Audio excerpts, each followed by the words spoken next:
to a 2-day-long festival. The Our Rule of Law Festival is a result of the coming together of many different actors who all have different stakes in the rule of law crisis in Poland. Firstly, we would like to thank our guest speakers, Polish as well as Dutch. We are honored that you find our project worthwhile to spend your time and energy traveling all the way to our little Groningen. And we are more than excited to learn from you for the coming 20 hours. Secondly, we want to thank the law faculty of the University of Groningen. It is a privilege to be studying at such a supportive faculty. When taking initiative, we've only been met with yes and support all the way. You made this initiative possible. Thirdly, we would like to thank 3 student associations in Groningen, Nexus, ELSA Groningen, and NGIZ. We can reach so much higher when combining our efforts, and it has been so important to have you on board. Fourthly, we want to thank 3 NGOs here in the Netherlands: Amnesty, Helsinki Committee, and Commissie Meijers. It is impressive that you took us seriously from the start, and we are excited to be working with you. Lastly, John Morijn. What a machine. For students, by students, but this thing would not be possible without you and your mentorship, initiative, and all the time and energy you have invested in us for and in this event. For everyone else that wants to plan something like this, find yourself a supportive mentor and professor that will help you with anything. Now, these 5 points hint to the extraordinary opportunity that the Rule of Law Festival is. A gathering of super competent people who all care about the rule of law in Poland. And they have real stakes and real roles to play in fighting for the rule of law in Poland and in the EU. Why did all these people invest time and resources in coming together? The whole point is to engage with each other, to learn from each other, to inspire each other. So we can work together to approach this complex and daunting and very serious rule of law crisis in Poland and in the EU. So, I urge you all to make the best and the most of our time together. Ask questions, also the crazy ones, the difficult ones, the very serious ones, and the very difficult ones. Listen. Get to know each other. Dare to share. We have been working for months to make this happen, and we can't wait to learn from and with you all. So thank you for being here to fight for our rule of law.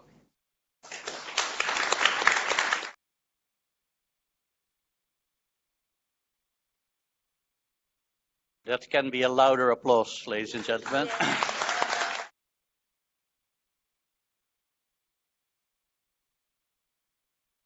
So it's my very great pleasure this opening panel, and I'll do that first by telling you a little bit more of the background of why we're here. We already heard the 4 students. That's something about that. My name is Morijn. I'm a professor here at the university. And I finished one of my very many lectures about Poland about half a year ago by asking, rather than listening to this elderly guy telling you all these crazy things are happening in Poland, what are you going to do about this yourself? I asked this sort of as a personalized summary. You can, of course, passively absorb what's coming your way, but you can also actively do something about it yourself. But I also asked as a teacher, because you learn most by doing. And I couldn't have imagined that doing was this in Anna's, Suza's, Tekla's, and Helen's vocabulary of things. So thank you for this, putting this amazing thing together. The dean was already saying that the university is a special place to organize an event like this. I'd like to add that particularly a law school is also a very appropriate place to organize an event like this. Lawyers, and we're mostly lawyers here, or wannabe lawyers, have a very special responsibility in sustaining liberal democracy. Only lawyers can be judges, like Judge Tuleya, or attorneys, like Aleksandra, Gliszczynska-Grabias. The best journalists are also lawyers, like and when lawyers and attorneys take office, they both take a solemn oath to uphold the law, including the norms that protect liberal democracy. Lawyers are also often holding the pen when policy ideas transform into legislation. So wherever there's rule of law action, lawyers are there or should be involved. So if you study here in Groningen at the top law school, when one day you will manage to graduate and you're sitting here, it's not for nothing that you are students sitting here in the front row. That will be a day that your parents will be beaming with pride. That's also the very day that you yourself will take that responsibility to protect a liberal democracy. So this is what 4 of your very peers put together in how they want to learn what it means to take that responsibility. And I'm very pleased that we can start with many people streaming as well. Let me start by doing that, but I'd like to once again ask you to give an applause to the people who put this together, your 4 amazing fellow students.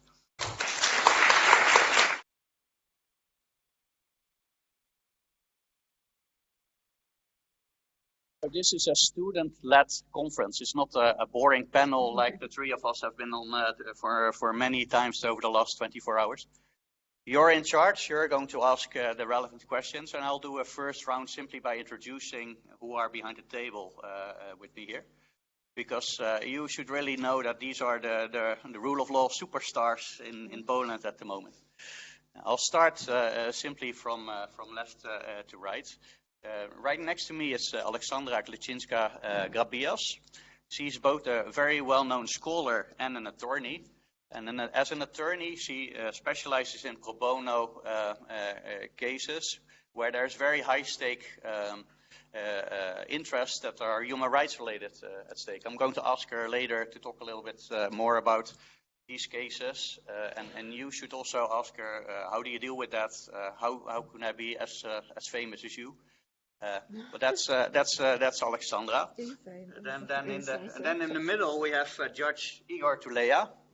Judge Igor Tuleya is a criminal lawyer, a criminal judge rather at the Warsaw court, the most important regional court in Poland.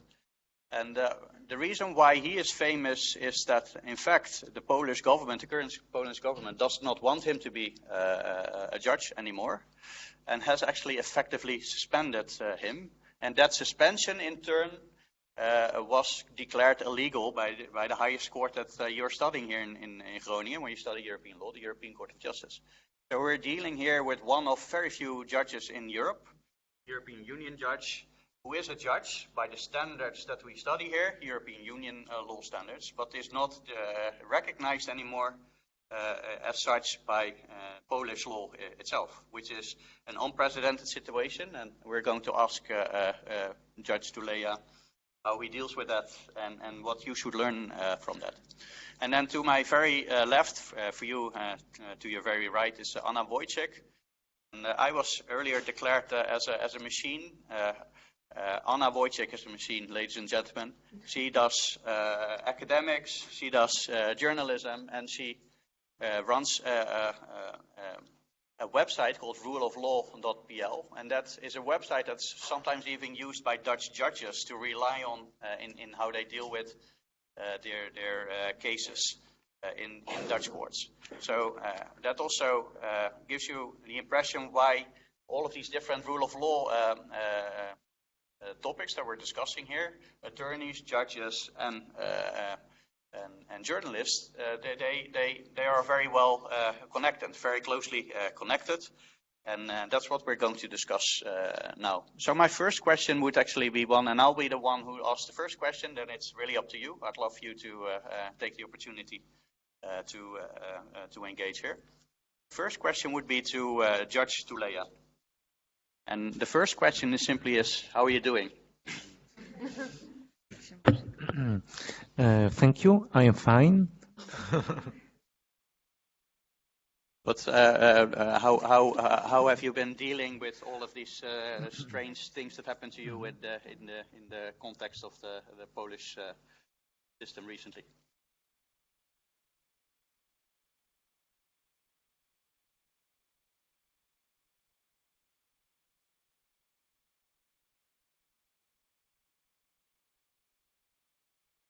With discussion who speaks which language, so I will be translating for Judge Tuleya, okay? And he speaks Polish. My English is very good, but my friend Ola, she speaks English. Okay.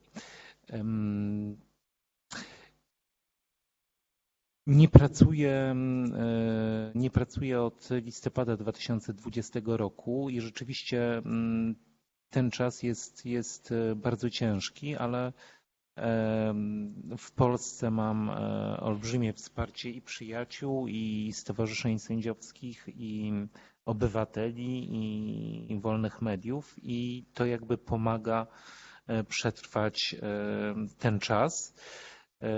Staram się zapełnić to, co do tej pory mi zajmował sąd, czyli przede wszystkim uczestniczę czy biorę udział w takiej aktywności obywatelskiej. Spotykam się w Polsce na rozmaitych kafejkach prawnych z Polakami, ale też tak jak dzisiaj dostąpiłem tego zaszczytu, że mogę być z wami tutaj. So Judge Tuleya was suspended in November 2020, and since that time he's not able to perform his judicial duties. I will add this from myself because I think it can be interesting for you to see how it works in action, so that he is allowed to go to the court, but he can only stay in his room where there is nothing left. So all documents, everything has been taken away. So there is only a clear desk and a chair. So this is actually all he can do as a judge in the Polish court. And as John rightfully mentioned, it all happened illegally. So since that time, Judge Tuleya is trying to fulfill his time by participating in various civil society initiatives. And he's being supported, which also helps him a lot in surviving this very difficult situation, by the Polish NGOs, by free media, by friends. But he's particularly happy and honored to be here tonight with you. Tak. I'm going to ask the same question to you, Anna. What was your reaction when you got invited by these four amazing students to the University of Groningen? Oh, I immediately said that I really want to participate and that I'm very honored. And I didn't realize at the time that it will be such a big event with so many speakers. I must say that the path of a journalist, someone who writes about law, is not a usual path that maybe law graduates choose. But I think that it is an interesting way of combining two things that I always liked, which is writing and analyzing, and the law. And unfortunately, my case study is the country where I live, and I want to plan to stay, which is going through a very difficult political and legal phase. But I hope that it is only a phase, and that eventually we can learn from that, and we can not only rebuild the rule of law, but build it much better than it used to be before. Thank you. Aleksandra, I already mentioned that you are working on some very high-profile cases. Can you say something about how you got involved in that and give a few examples of the cases that you've been involved in recently? Yes, of course. But first, I thought you asked me how I am. I wanted to answer this question because I'm fine now with all of you guys here. And it's really heartwarming and a wonderful feeling to see you all beautiful, young, smart people.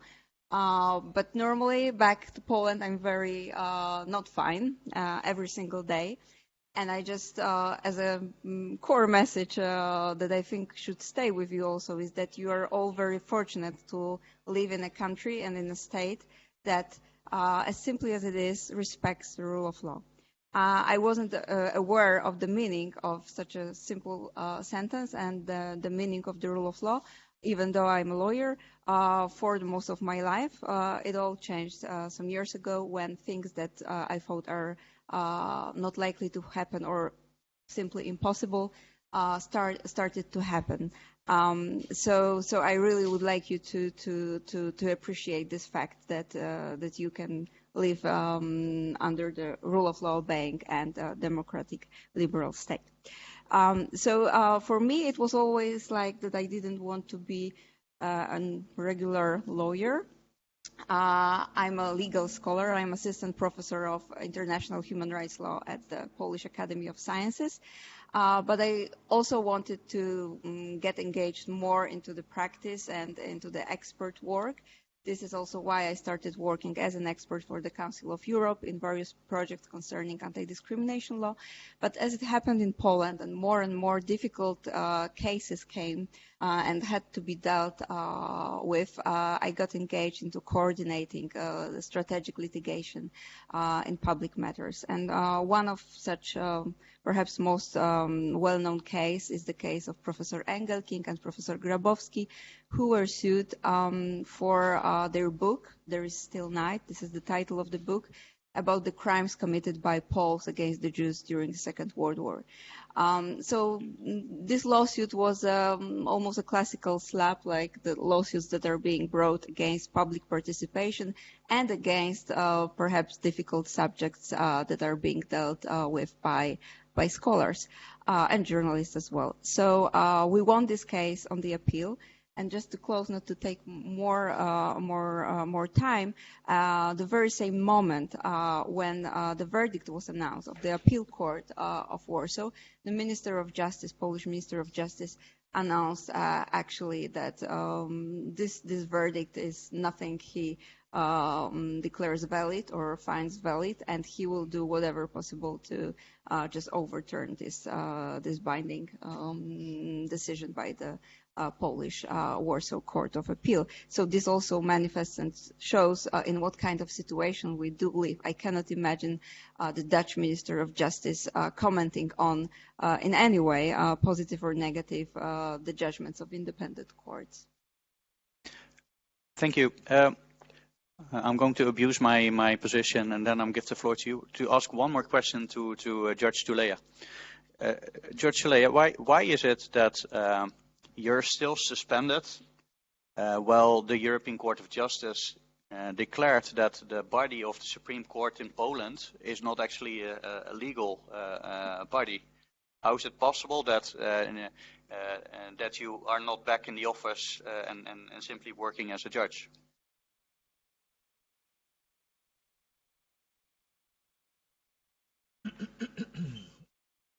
Niestety w moim kraju rządząca partia nie przestrzega obowiązującego prawa, nie przestrzega nie tylko wyroków sądów polskich, ale również sądów europejskich. My, sędziowie i prawnicy, i naukowcy, i wolne media, walcząc, czy próbując bronić praworządności, poruszamy się wyłącznie w granicach prawa. Natomiast rządzący rządzą, łamiąc to prawo i poza głośnym mówieniem o tym, że dzieje się bezprawie, poza składaniem pism do moich przełożonych, żeby dopuścili mnie do orzekania, poza szukaniem sprawiedliwości, czy to przed sądami polskimi powszechnymi, czy przed Europejskim Trybunałem Praw Człowieka, chcąc poruszać się w granicach prawa, niewiele więcej jestem w stanie dzisiaj robić. The answer is quite simple, that the Polish government nowadays in Poland is just simply ignoring the law, the binding law, both European law and Polish law, both the judgments of the European courts and Polish courts. And actually we, the rule of law defenders, so the judges, the attorneys, legal scholars, journalists, etc., we are all acting within the law. We are not crossing any boundaries of law. And this is why we cannot win, because the government is just not respecting the same rules. So this is the simple answer to the question why Judge Tuleya is not in his office and not performing his judicial duties. Thank you. So now I'm going to open the floor to you guys here in the front row. And I see already a hand over there. So I'd be happy to take your question, and perhaps you can also clarify why you felt like buying a ticket for this festival, even if it takes place on a Friday evening.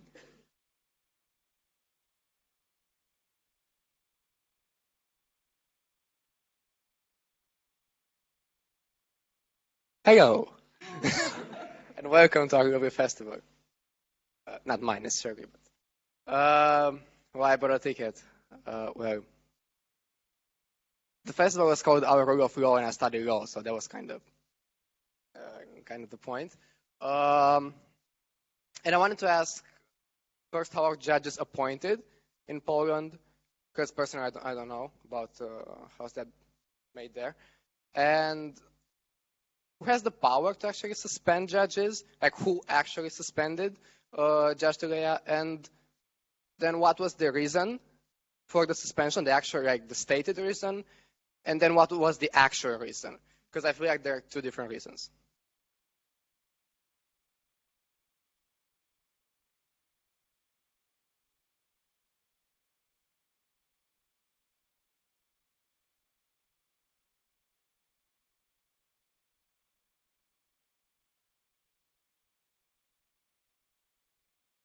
W Polsce powoływani są przez prezydenta na wniosek Krajowej Rady Sądownictwa.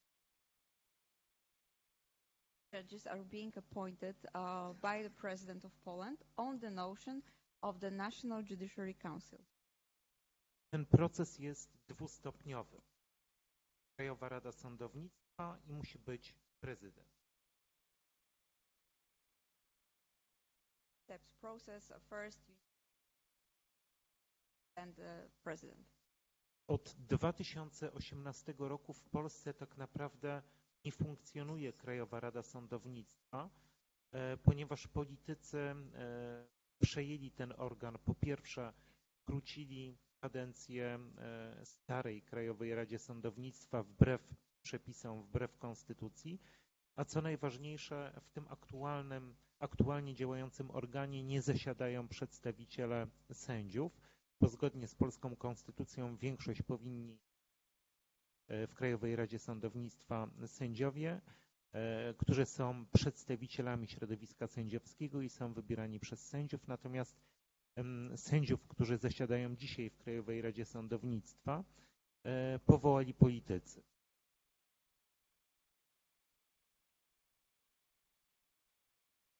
So in 2018, however, the National Judiciary Council has been fully captured by those in power.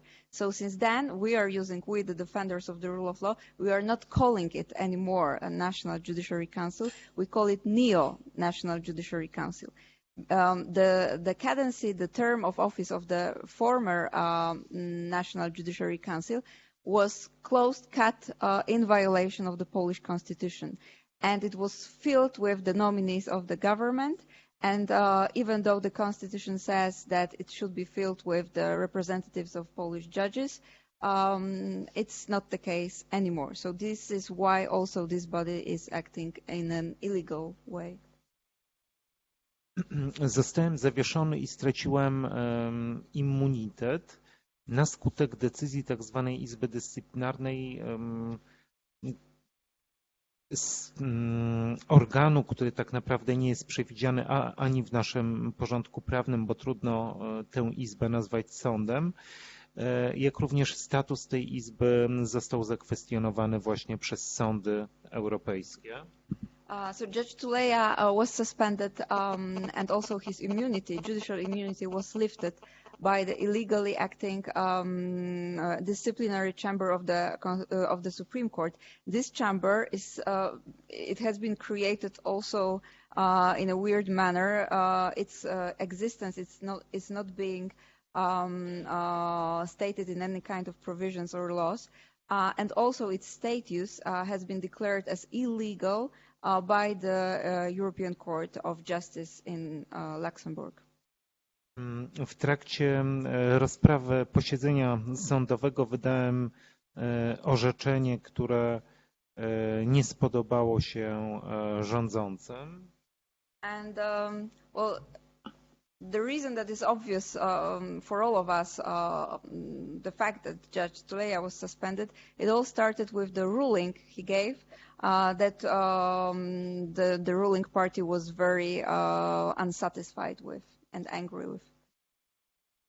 Prokuratura, która nie jest w Polsce niezależna, zarzuciła mi, że zrobiłem posiedzenie sądowe jawne dla publiczności i w trakcie tego posiedzenia ujawniłem informacje ze śledztwa, co później uniemożliwiło prokuraturze kontynuowanie tego śledztwa. But the formal reason given is that during the announcement of this very ruling that wasn't liked by the government, Judge Tuleya allowed the press, the free press, to be present in the courtroom, and also representatives of civil society. And apparently, the prosecutor's office, the prosecutor's office is also fully captured by the government. So the prosecutor's office claimed that by revealing some facts from the justification of the judgment, Judge Tuleya made it impossible for further proceedings in the case to take place, which is of course a nonsense and absurd. Tak, zarzuty są absurdalne, no bo polska procedura pozwala sądowi zrobić to posiedzenie jawnie, po pierwsze.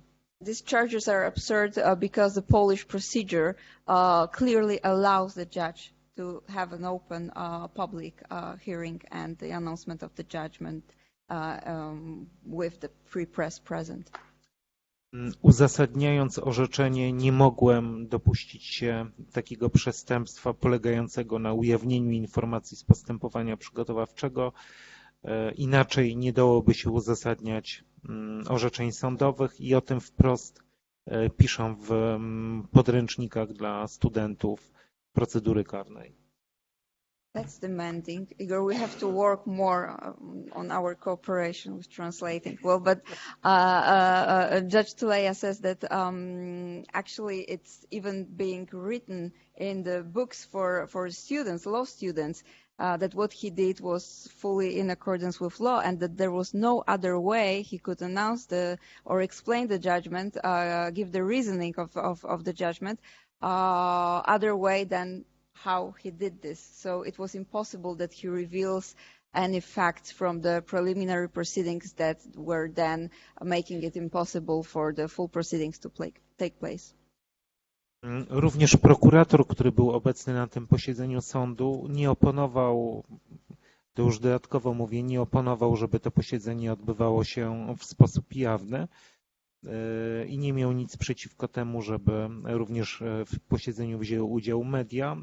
A co najważniejsze, w toku już śledztwa, które było prowadzone przeciwko mnie, kiedy prokuratorzy, którzy prowadzili śledztwo, które nakazałem wznowić, byli przesłuchiwani, oni stwierdzili, że to, co powiedziałem na tym posiedzeniu, w żaden sposób nie pokrzyżowało ich planów i nie uniemożliwiło im kontynuowanie.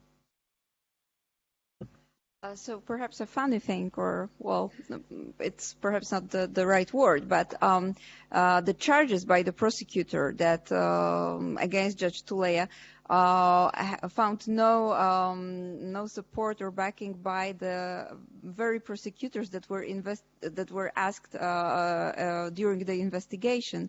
They claimed themselves that Judge Tuleya did nothing that actually could hinder their work or further proceedings. And also during this famous hearing where Judge Tuleya allowed the press to be present, the prosecutor who was present in the courtroom, in the very same room, had nothing against this way of proceeding with the free media present. So these were just the charges made up on political. This is now I'm adding this from myself. This was a kind of political decision to press the charges, to invent the charges against Judge Tuleya.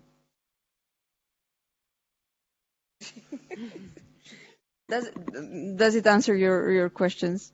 So far. Thank you very much. So, who else has a question for any of the amazing panelists?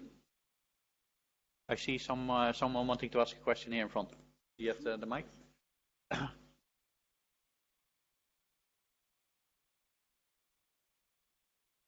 Hello. Yes. So I suppose this ties in with the theme of the general festival, but I'd like to ask the panel in general what actions one can take in order to fight against the capture of the judiciary by the executive and legislative branch when you have a political party in power that is acting in bad faith.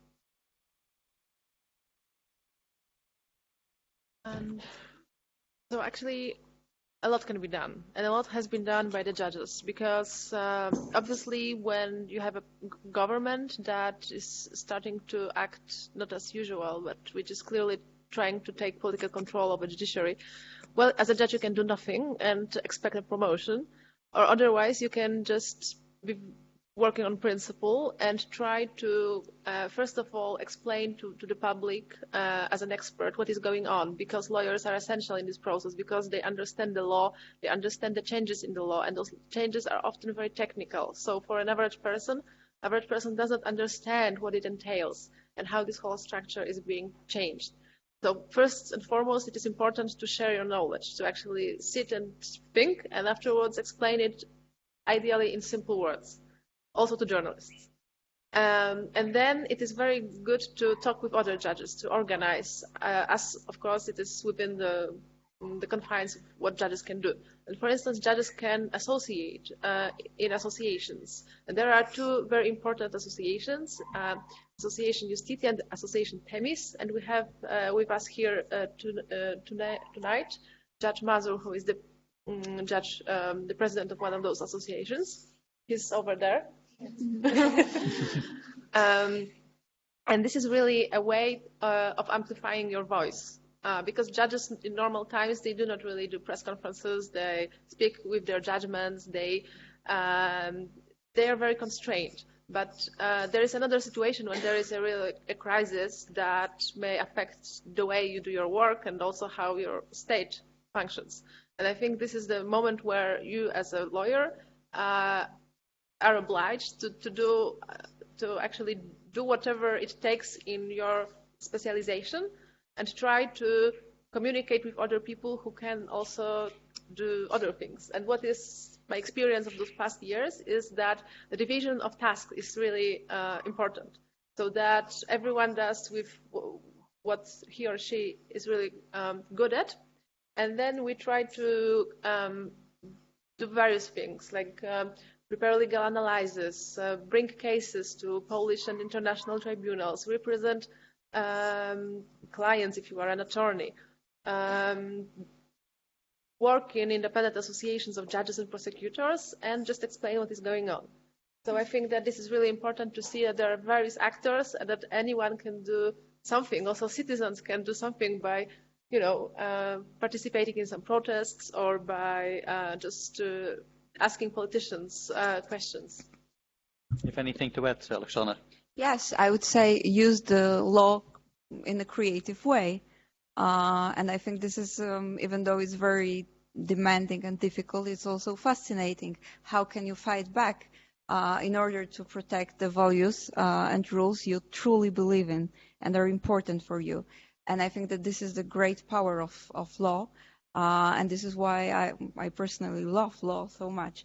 But first, and I think that this is a kind of precondition for any action you may take or should take, is find courage and engagement, inner engagement. Because of course you can live your life also as a lawyer, as a legal scholar, doing your own job, work, and not being affected by the system so much. You can still do this in Poland. You can live relatively freely even as a lawyer. But then you have to, I think, eventually ask yourself this question, if this is the right way to behave and to act, being a lawyer, a legal scholar, etc. So I think that this is crucially important to find this courage and engagement, and also to find friends like you all here. you have anything to add to that, Igor, as well?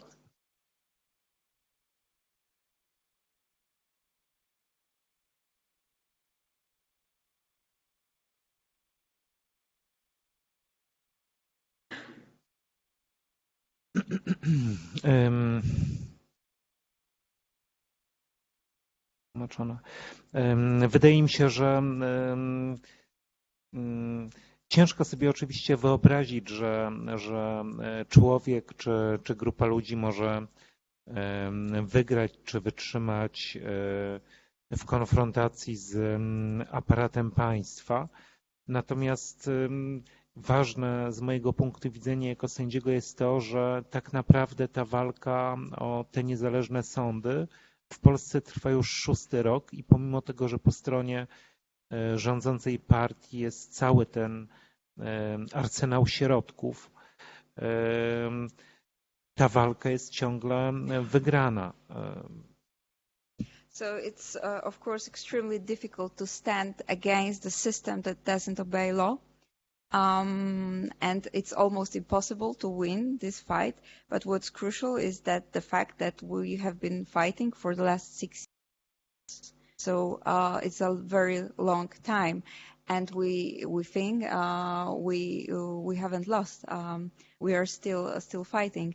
So that proves also that it's very important to do whatever possible to stand against those that want to destroy the rule of law.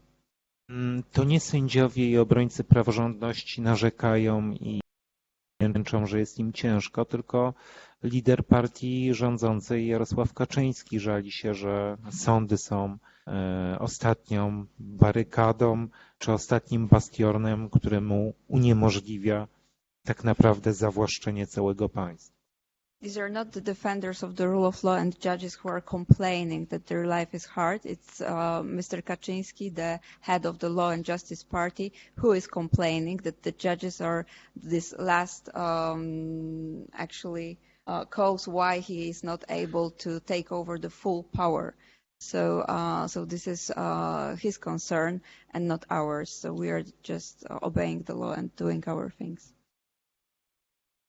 Pomimo tego, że sędziów spotykają konkretne restrykcje, jesteśmy odsuwani od orzekania. Na nasze miejsce przychodzą kolejni sędziowie, którzy starają się przestrzegać prawa i standardów europejskich i pomimo tego, że mają tego świadomość, że spotka ich taki los, jak ich kolegów, którzy już wcześniej zostali odsunięci za obronę praworządności od pracy. Pomimo tego ci sędziowie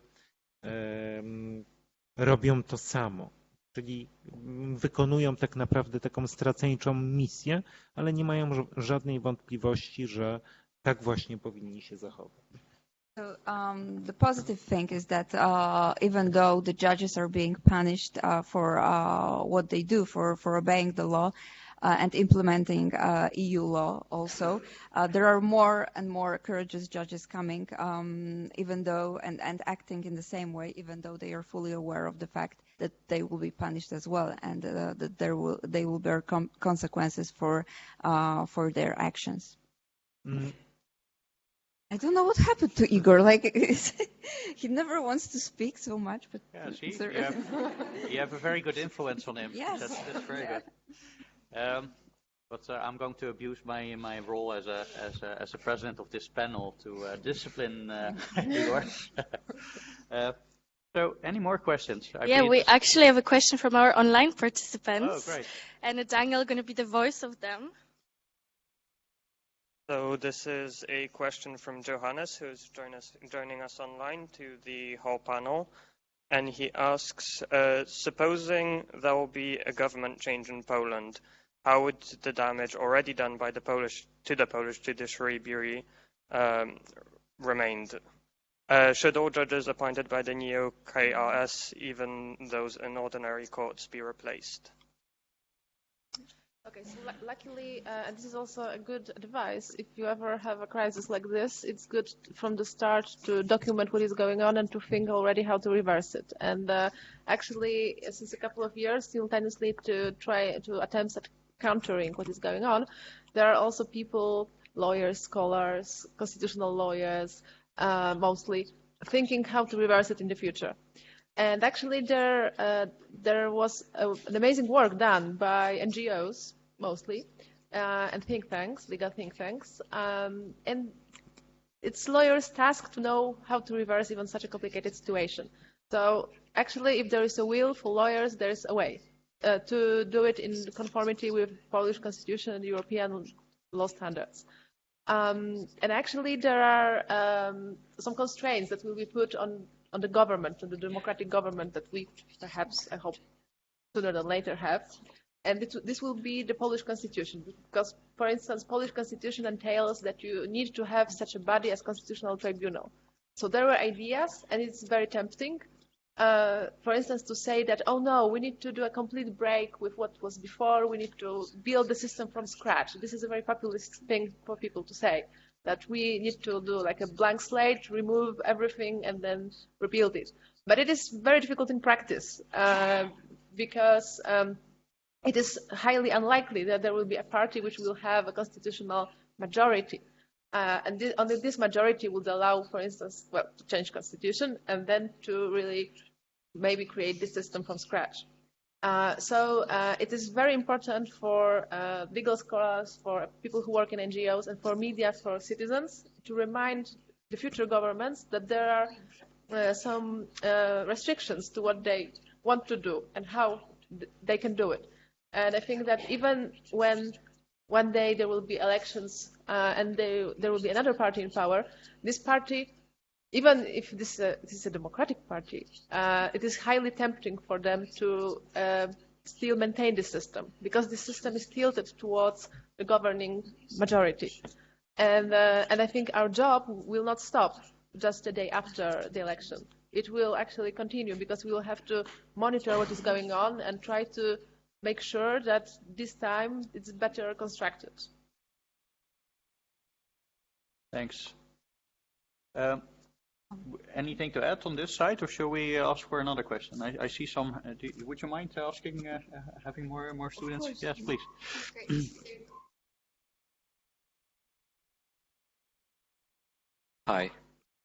Hi. Thank you. David Bertalenic is my name. I suppose the attacks on the judiciary did not start off in such a serious manner. In your opinion, what were the first warning signs in the society that the situation is about to escalate?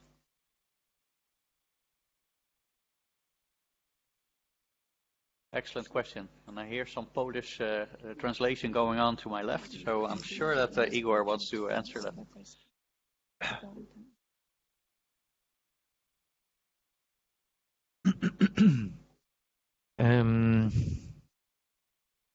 Wydaje mi się, że na początku były te sądy, Trybunał Konstytucyjny i sądy powszechne.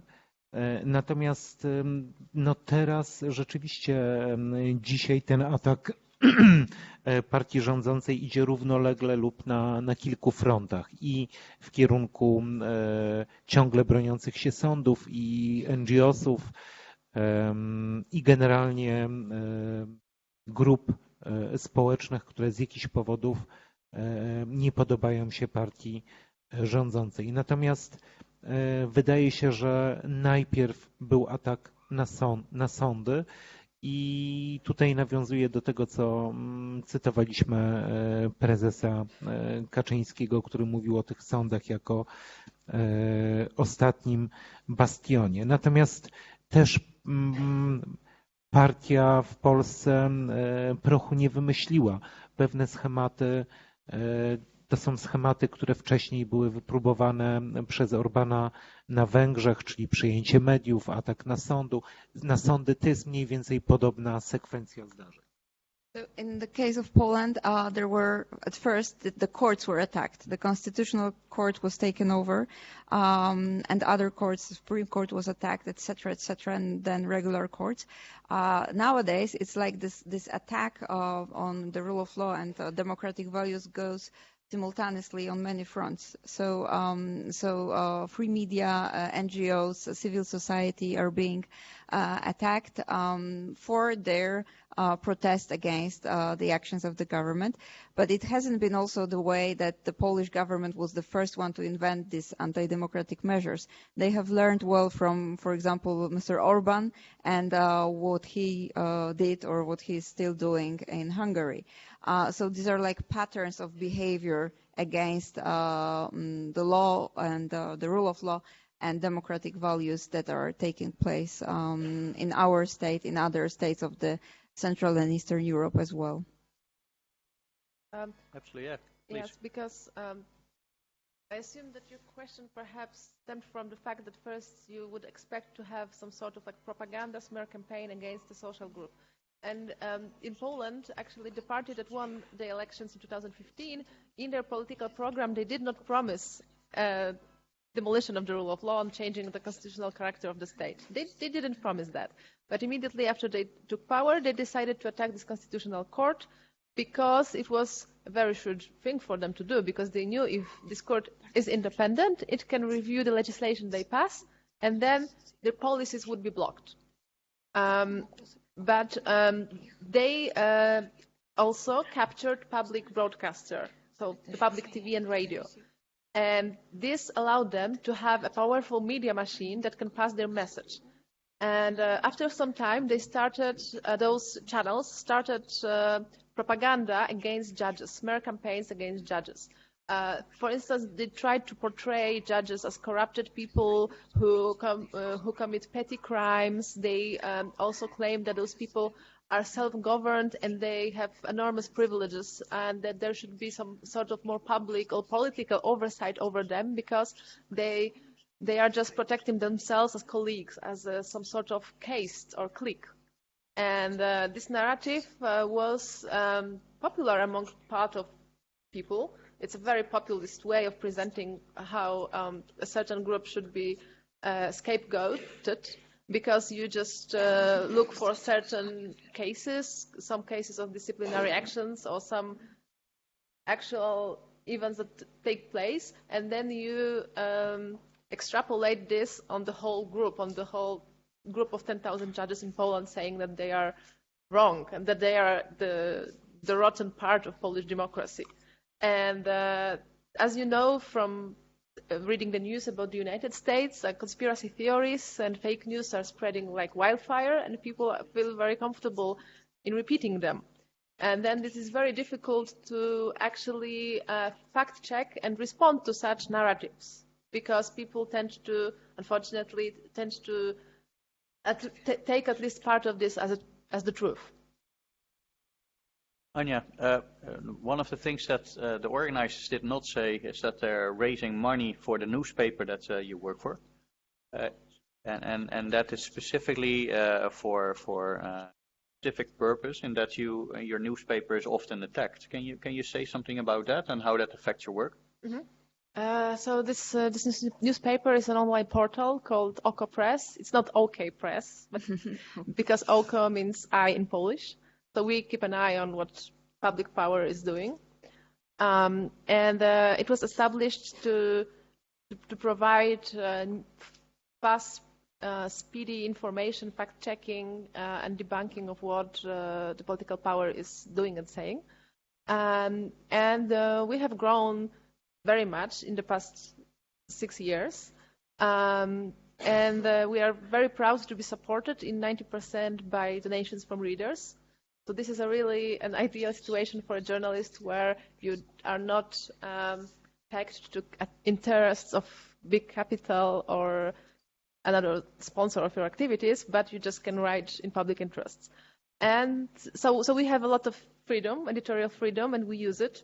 For instance, my colleague Mariusz Jałoszewski, who is, I think, giving an interview to a Dutch TV station and is not here with us for a moment. Free media, interviewing free media. Yeah. He's writing about the repression against judges, about court cases.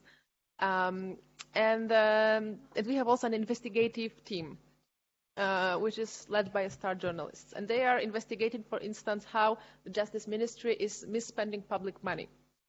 that should be spent to help victims of crimes, but is actually spent often on political campaigning.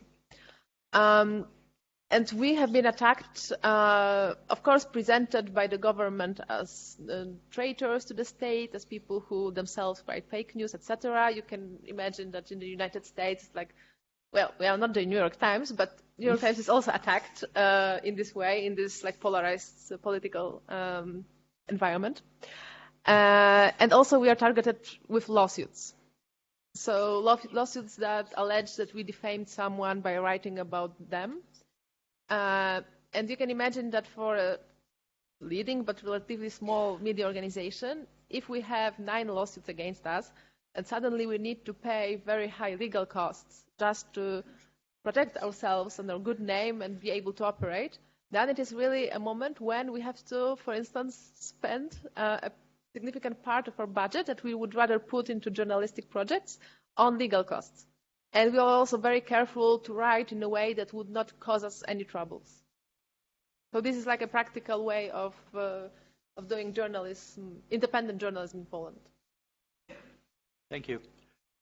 We have about 5 to 10 more minutes, and I want each of the panelists to do a thought experiment. John, can we yes, take one please, more question Anya, before please. we do that? Yeah. Yes.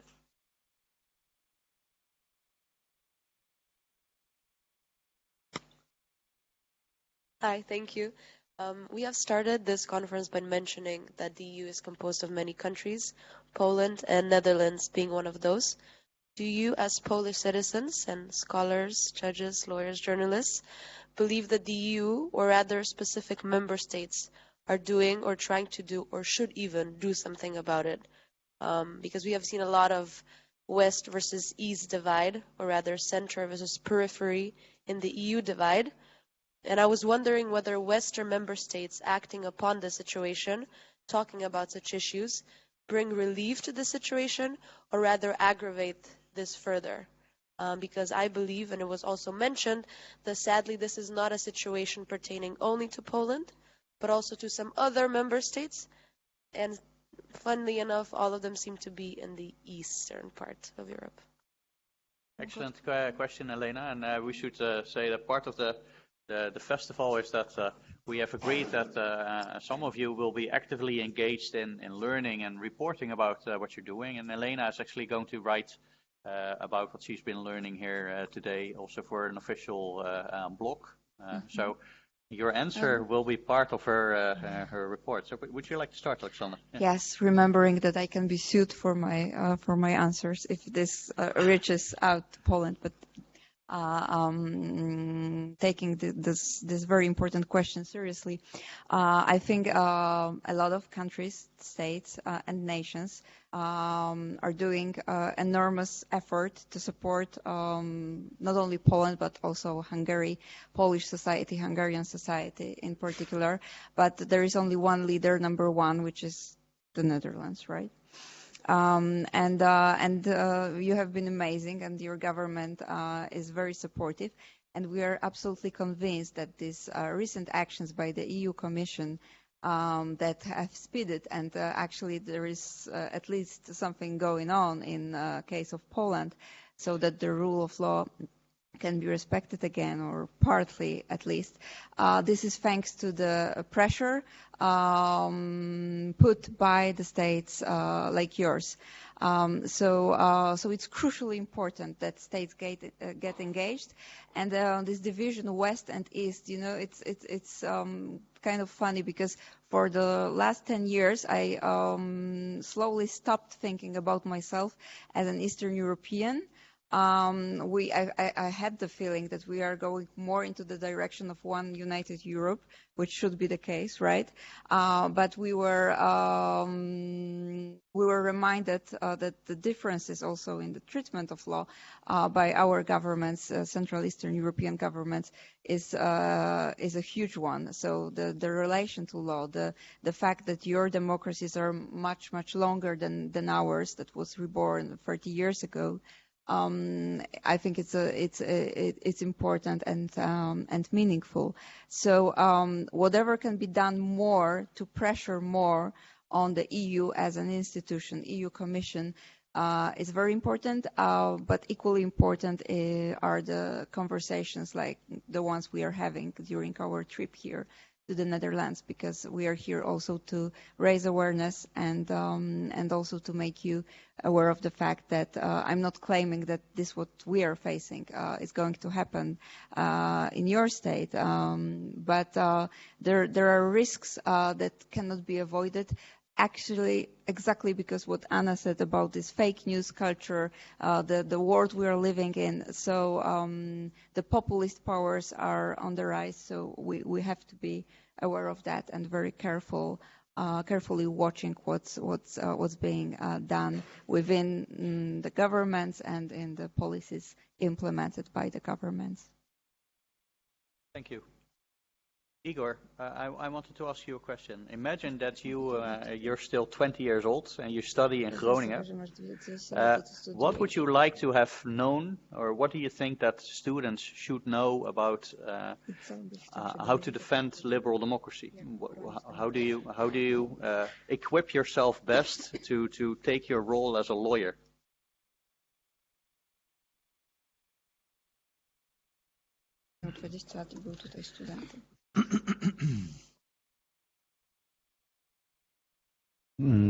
To jest trudne pytanie. It's a difficult one, the difficult question.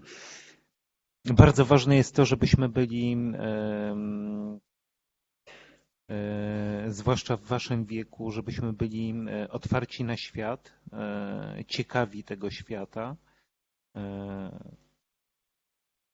żebyśmy pamiętali, że tak naprawdę w życiu liczą się wartości i pewne zasady. Tego mogą nas nauczyć mądrzy nauczyciele. Jeśli wyniesiemy ze szkoły wartości, jeśli wyniesiemy taką umiejętność wolnego, swobodnego myślenia i ciekawość świata, ale przede wszystkim wiarę w zasady, to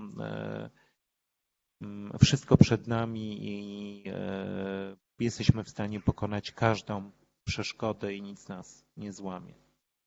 So, if Igor was a student here, he would like to find out and know and learn about the values mostly.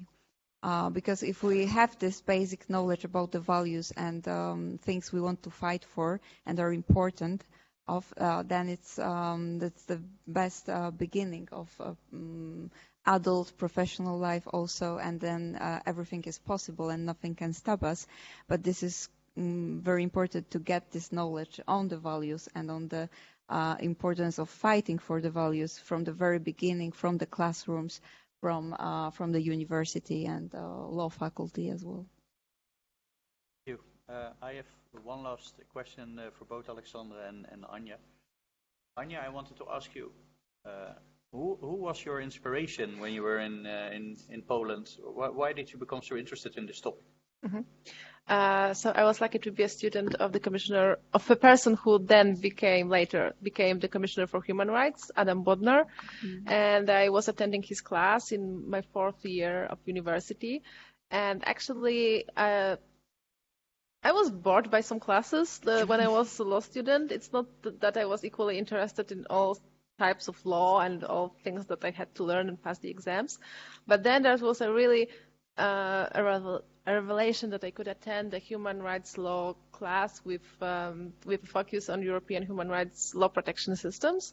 And then I graduated. I also did another master's in Hungary at Central European University when it was still in Hungary. Then it was expelled by Orban.